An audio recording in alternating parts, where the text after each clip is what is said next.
步很轻。对，好像用弹的。他好像边走边吃某个洋芋片。不行，老太他这次我一定要被卖出去。店员。店员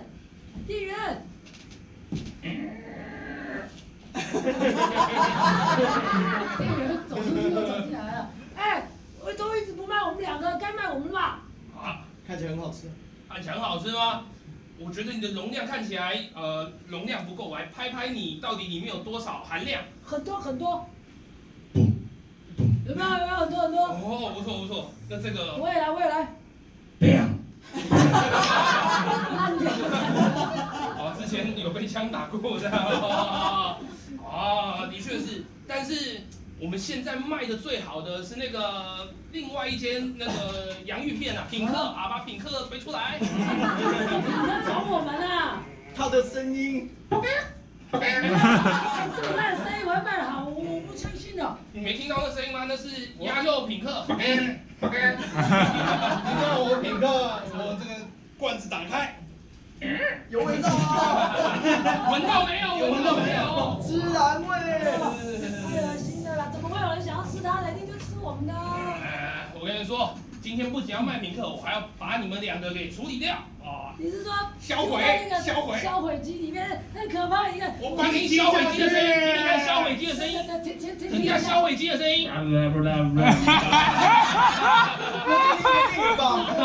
点都不可怕。我们销毁方式是人就把它吃掉。所以发出这种声音。拜托，我们有没有最后一次机会啊？不会，我们为你救牛救马都可以，不要留在这。好，那今天好，你们发出一些让观众会开心的声音。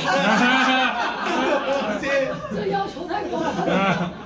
让我把自己打开了。好，打开哦，自己把自己打开，打开。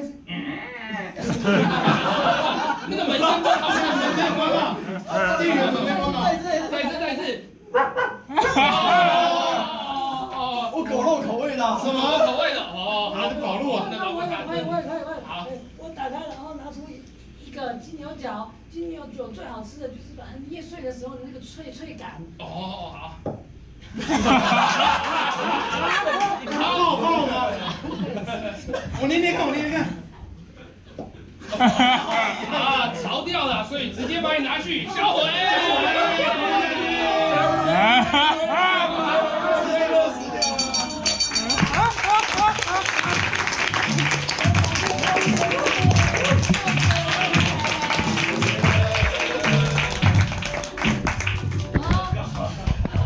这就是我们的艺校大师的形式啊！感谢柚子啊，这个提供给我们这个加码时间啊。OK， 好，那。